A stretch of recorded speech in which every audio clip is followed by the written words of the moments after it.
হিন্দু সম্প্রদায় থেকে যারা নেতৃত্ব আছেন তারা হিন্দু সম্প্রদায় থেকে নয়, তারা এদেশের অনেক রাজনৈতিক আন্দোলন সংগ্রাম কৃতিত্ব অর্জন দুঃখ বেদনার সাথে অংশীজন হয়ে কাজ করে আজকে তারা বাংলাদেশ জাতীয়তাবাদী দলের নেতৃত্বের আসনে অধিষ্ঠিত হয়েছে।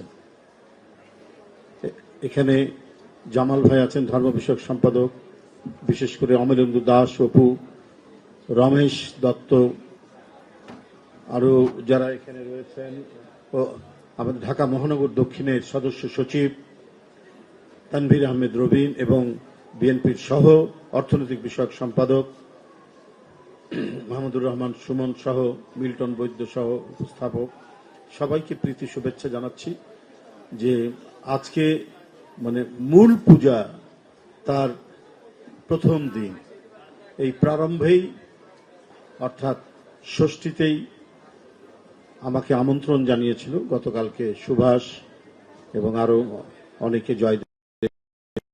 তো আমি খুব আনন্দিত যে তারা আমাকে পুজোর এখানে আমন্ত্রণ জানিয়েছেন। আর অপর্ণার যে কোনো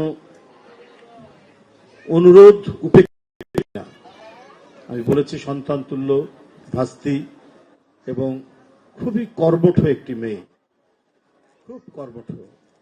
প্রতিটি সংগ্রাম আন্দোলনে যেমন সে সংশ্লিষ্ট থাকে এবং দলীয় কর্মসূচি ধর্মীয় কর্মসূচি তাদের আমি কোনো ক্রমেই সেখানে না করতে পারি না তার অনুরোধ, এবং প্রত্যেকটিতেই সে খুব পরিশ্রম সহকারে নিষ্ঠার সহকারে সে সেটাকে সাফল্যমণ্ডিত করে। আমি আনন্দময়ীর আগমনে এখানে হিন্দু সম্প্রদায়ের যারা উপস্থিত আছেন তারাই সবচেয়ে বেশি উপস্থিত রয়েছেন। আমি তাদেরকে বাংলাদেশ জাতীয়তাবাদী দলের পক্ষ থেকে আন্তরিক শুভেচ্ছা জানাচ্ছি এবং এর সাথে অন্য সম্প্রদায়েরও যারা রয়েছেন অনেক নেতৃবৃন্দ আছেন তাদেরকেও শুভেচ্ছা জানাচ্ছি। কারণ উৎসব এটা একটা সার্বজনীন বিষয়, এটা যদিও কোনো একটি নির্দিষ্ট সম্প্রদায়ের, কিন্তু যে কোনো সম্প্রদায় যখন অন্য সম্প্রদায়ের সাথে একত্রে বসবাস করে, একই সমাজে বসবাস করে, তখন যে কোনো সম্প্রদায়ের প্রধান উৎসব সমগ্র সমাজের উৎসবে পরিণত হয়। এই কারণে দুর্গাপূজাও আমাদের ব্যক্তি জীবন জাতীয় অত্যন্ত আষ্টে পৃষ্ঠে জড়িয়ে আছে। অপেক্ষা করতাম সেপ্টেম্বর অক্টোবর কবে আসবে, কারণ আমার বাসার সামনে বাড়ির সামনে বগুড়ায় বিরাট মেলা বসে দুর্গাপূজাকে কেন্দ্র করে, মালতীনগর একবারে শহরের মাঝখানে এখনো বড় মেলা বসে এবং সেই মেলায় নানা ধরনের মিষ্টান্ন নানা ধরনের ব্যবহৃত জিনিস করে বেলুন থেকে শুরু করে এগুলো দেখা, সে আনন্দের অপেক্ষা থাকতো আমাদের বছর জুড়ে আমরা অপেক্ষা করতাম যে কবে দুর্গা আসবে।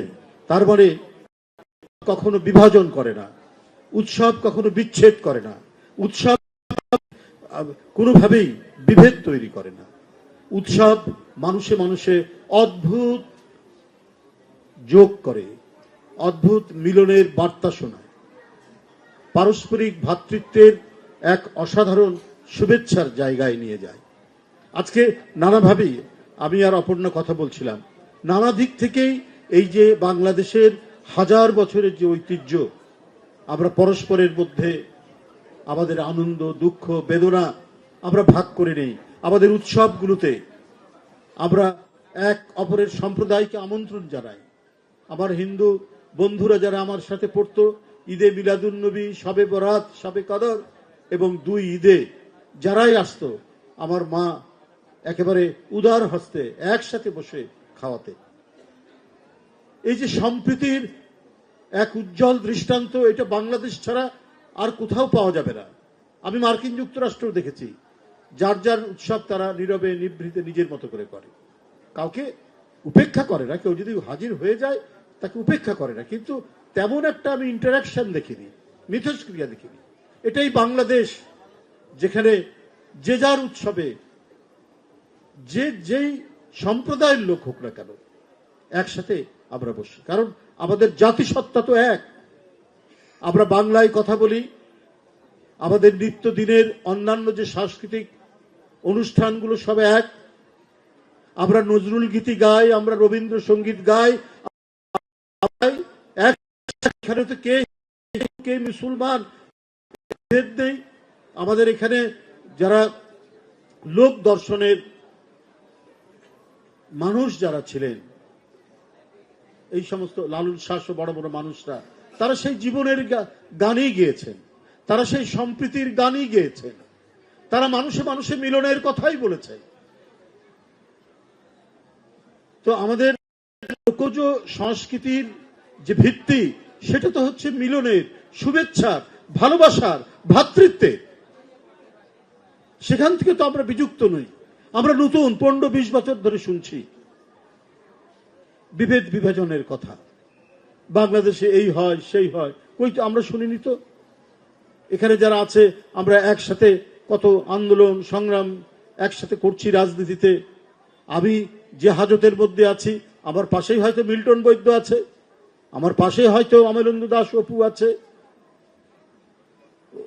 আরো সঞ্জয় ছিল। সঞ্জয় তখন তার চাকরি নেই, আমার কাছে খবর পাঠালো, তার কাছে মানে ভিতরে সে ইয়ে করতে পারছে না, কোনো কিছু কিনতেও পারছে না, একেবারে খুব খারাপ অবস্থায় আছে। আমি তখন বাইরে, আমরা গোপনে তখন মিছিল টিছিল করে বেড়াচ্ছি। এইভাবে আমাদের দিন কেটেছে। আমি কিছু তার জন্য কারাগারে পাঠানোর ব্যবস্থা করলাম, ওই কঠিন অবস্থার মধ্যে যে কোনো সময় ধরা পড়বো। তো এটা কি কোনো সাম্প্রদায়িক বিভাজনের চিন্তা থেকে জিনিসটা হয়েছে? বা কখনই হয়নি। এটা শেখ হাসিনা রাজনৈতিক কারণে কাজে লাগিয়েছেন, কিন্তু আমাদের যে সম্প্রীতির শিকড় এত গভীরে, মাটির এত নিচে, এটাকে সহজে উপড়ে ফেলা যাবে না। এটা সহজে উপড়ে ফেলা যায়নি। খুশি করার জন্য শেখ হাসিনা প্রতিনিয়ত দেশের বিরোধী শক্তির বিরুদ্ধে এটা কাজে লাগিয়েছেন, কিন্তু উনি এটাকে করতে পারেননি। এখানে যেমন 5 ওয়াক্ত না, এখানে তেমনি হিন্দুর বাড়িতে বাড়িতে তাদের বিভিন্ন সভা জলসার মধ্যে রামায়ণই শোনা যায়। এটাই তো ঐতিহ্যের একটা উজ্জ্বলতম অংশ। আমরা সেই ঐতিহ্যের ধারক বাহক। এইখানে নানা চক্রান্ত করে, নানা ধরনের বহু করা হচ্ছে, চক্রান্ত করা হচ্ছে। সবাই একসাথে এক যোগে আমরা কাজ করছি বলে আজকে ব্যর্থ হচ্ছে চক্রান্তকারীরা। নানা মদদ আসে নানা দিক থেকে। আমি আপনাদের সামনে মানে খুলেই নাই বললাম, মদদ আসে, কিন্তু আমাদের দেশে যারা দেশপ্রেমিক হিন্দু সম্প্রদায়ের মানুষ, তারা নিয়ে আজকে দেখুন যে ষষ্ঠীতে এত লোকের সমাগম। আজকে এখানে অপর্ণা, তারপরে অপু, এরা সবাই বলেছে যে এর আগে কখনো হয়নি। কারণ আমরা প্রত্যেকেই মিটিং করে জেলা জেলায় কথা বলে আমরা প্রস্তুতি নিয়েছি যে নানা ধরনের অপকর্ম সংগঠিত করতে পারে ষড়যন্ত্রকারীরা, কিন্তু আমাদের একবার সতর্ক নজরদারি থাকবে। বাংলাদেশ সরকার তাদের গুরুত্বপূর্ণ ভূমিকা পালন করবে, কেউ ঘুমিয়ে থাকবে না। আমাদের প্রত্যেকটি হিন্দু সম্প্রদায়ের মন্দির তারা পাহারা দেবে, তারা নজরের মধ্যে। মুসলমান সম্প্রদায় তাদেরকে সহযোগিতা করবে। পূজা কমিটির সাথে কথা বলে যে কোনো সময় যে কোনো পদক্ষেপ নিতে হলে তারা সেখানে থাকবে। এমনকি আলেম ওলেমা, মসজিদের ইমাম মুয়াজ্জিন, তারা পর্যন্ত এই ভূমিকা পালন করতে জায়গায়। এই সম্প্রীতি, এই নিদর্শন কি অন্য কোথাও আছে? পার্শ্ববর্তী দেশে আছে, কিন্তু ধরনের উস্কানিমূলক কথাবার্তা বলার চেষ্টা করা হয়। আজকে দেশের অভ্যন্তরে চক্রান্ত চলছে, ষড়যন্ত্র চলছে, বিভিন্ন এলাকা অস্থির করে রাখার প্রচেষ্টা চলছে। এটা কোনো বিচ্ছিন্ন ঘটনা নয়, এটার সবকিছুর মধ্যে যোগসূত্র আছে। তারা অপেক্ষা করছে এই পূজাকে নিয়ে কিছু করা যায় কিনা, কিন্তু তারা যখন দেখছে যে এক ঐক্যের মধ্যে এখানে সমস্ত সম্প্রদায় বাস করে, এখানে তো ফাটল ধরানো যাচ্ছে না। তাই তারা একটার পর একটা অন্য ইস্যু নিয়ে অন্য কোন ধরনের বয়ান তৈরি করে সমাজের মধ্যে অস্থিতিশীলতা তৈরির প্রচেষ্টায় লিপ্ত আছে। তারা, আপনি খবরের কাগজ খুলে দেখুন প্রত্যেকদিন কি ধরনের ঘটনাগুলো বিভিন্ন জায়গায় ঘটছে। আমি আগেই বলেছি, বিচ্ছিন্ন কোনো ঘটনা নয়। কথা বলছেন অনেকেই, অনেক মদত যে আসছে তো ঠিক, তবে আমি বলে রাখি, আমরা এখানে এই যে এখানে এক হিন্দু মুসলমান সব সম্প্রদায় আছে, সমস্ত মুসলমান এবং হিন্দু সম্প্রদায়ের সবচেয়ে মানুষ এই পূজা উপলক্ষে প্রাচীন এই মন্দিরের তারা এসেছেন উৎসব পালন করার জন্য। আমরা প্রত্যেকেই আমাদের 1 ইঞ্চি জমির উপর যদি কেউ সেন দৃষ্টি দেয়, আমরা তার চোখ ফুটা করে দেব। এটাই হচ্ছে আমাদের ঐক্যের অঙ্গীকার।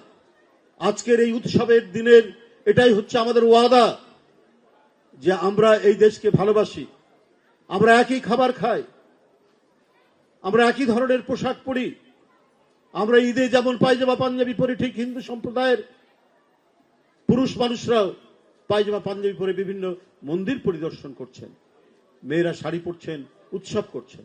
এই উৎসবের অধিকাংশ সংস্কৃতি তো এক। আমার খালা বোন, ঠিক তাদেরও মা মাসি বোন ভাবি যেভাবে রান্না করেন, একই রান্না, একই আমাদের টেস্ট, একই স্বাদ। তো আমরা তো একই জাতিসত্তার অংশ, কিন্তু কোনোভাবেই যেন এইটা এই জমাট মোজাইকটাকে যেন ভাঙতে না পারে, সেই প্রচেষ্টা আমাদেরকে নিতে হবে, সেই দিকটা আমাদের দেখতে হবে। আজকেও আবার কেউ কেউ বলেন, যদি কেউ ঢুকে পড়ে তাহলে 50 লক্ষ লোক আমরা সেটা প্রতিহত করব। তা আপনি 50 লক্ষ লোক প্রতিহত করার কে? আপনারা, এটা জনগণ প্রতিহত করবে। যদি কারো ইচ্ছা থাকে কোন ধরনের আগ্রাসন চালানোর, আমরা তো শুনিনি যে কোন দেশ বাংলাদেশে আগ্রাসন চালাবে, কিন্তু হঠাৎ করে কথা বললেন কেন? আবার আপনারাই 5ই আগস্টে বলেছেন যে আমরা ভালো সম্পর্ক গড়ে তুলব পার্শ্ববর্তী দেশের সাথে, কত আওয়ামী লীগকে মাফ করে দেবেন, ক্ষমা করে দেবেন। আজকে আবার বলছেন 50 লক্ষ লোক আপনাদের নিয়ে আপনারা নামবেন। এটা ভাই, আপনারা তো আমার মনে হয় যে সব সময়ের জন্য আপনাদের কথা এবং কাজের মধ্যে মিল নেই, একেবারে কথা এবং কাজের। কখন কি বলছেন, মানে ক্ষমতায় যাওয়ার জন্য মানসিক ভারসাম্য হারিয়ে ফেলেছে সেই ইসলামী দলটি। উনারা আগে লিখতেন জামাতে ইসলামী বাংলাদেশ, আগে জামাতে ইসলাম তারপরে বাংলাদেশ। তো আমার বক্তব্য হলো, কেন এটা লিখতেন? তার মানে জামাতে ইসলাম বাংলাদেশের কোন স্বাধীন রাজনৈতিক দল নয়, এটা একটা শাখা। আমরা যেমন লিখি জাতীয়তাবাদী দল কুষ্টিয়া জেলা শাখা, ব্র্যাকেটে লিখি। তো ওরা যে পাশে বাংলাদেশ লেখে, তার মানে তাদের আরো শাখা আছে। এটা একটা শাখা, এটা একটা শাখা। যখন 111-এর সরকার ধমক দিল, ইয়ে দিল, তখন তারা পরিবর্তন করলো, তখন লিখলেন বাংলাদেশ জামাত ইসলাম। এই যে এই রূপ পরিবর্তন, কিন্তু মানে তারপর তাদের পতাকার লোগো 2016 সালে পরিবর্তন করেছেন, আবার এখন এই 2-1 দিনের মধ্যে আবার পরিবর্তন করছেন। আমাদের পতাকা শহীদ রাষ্ট্রপতি জিয়াউর রহমান দলীয় পতাকা যা করে গেছেন এখনো তাই আছে, আমাদের দলের নাম তাই আছে। কারণ আমাদের ঠিকানা, আমাদের বসবাস, আমাদের বেঁচে থাকা, আমাদের জীবন দর্শন হচ্ছে বাংলাদেশ, বাংলাদেশের বাতাস, এর নদী, বায়ু, সবকিছু। মাঝে মাঝে কখনোই ভোল পাল্টায় না। তাই সেই দলের সাধারণ সম্পাদক মহাসচিব যে কথাটি বলেছেন জামাতে ইসলামের যে 50 লক্ষ, কেন জানি মনে হয়েছে এক ধরনের প্রেরণাপূর্ণ। যাই হোক, আজকে এই উৎসবের দিনে আমি খুব একটা রাজনৈতিক বক্তব্য রাখতে চাই না। আমি যে আমাদের দলের ভারপ্রাপ্ত চেয়ারম্যান প্রথম দিন, অর্থাৎ আপনাদের পূজার প্রাথমিক যে আনুষঙ্গিক কাজগুলো শুরু হয় তখন থেকেই বলে আসছেন যে সবাইকে সতর্ক থাকতে, এই উৎসবে নানা ধরনের অপকর্ম থাকবে। ভারপ্রাপ্ত চেয়ারম্যানের সেই আমরা সারা বাংলাদেশে আমাদের দলকে বলেছি, আপনারা সবসময় প্রতিটা মন্দিরের পূজা কমিটির সাথে যোগাযোগ রেখে আপনারা সতর্ক দৃষ্টি রাখবেন। প্রত্যেকে অতন্দ্র প্রহরীর মতো, নির্ঘুম মানুষের মতো আপনারা থেকে প্রত্যেকটি মন্দির তার নিরাপত্তা বিধানে আপনারা সচেষ্ট থাকবেন। আর সরকার যতটুকু করার তারা তো করবেই। আমি নিঃসন্দেহে মনে করি তারা সেই ব্যাপারে যথেষ্ট উদ্যোগী তারা রয়েছে। আমি শুধু বিএনপির কথাটাই বলি, ভারপ্রাপ্ত চেয়ারম্যান বারবার নির্দেশনা দিয়েছেন, তিনি শুভেচ্ছা দিয়েছেন প্রথমেই, তিনি আরো পরবর্তীতে আরো তিনি এই দুর্গাপূজা উপলক্ষে আমি আপনাদের প্রত্যেকেরই মঙ্গল।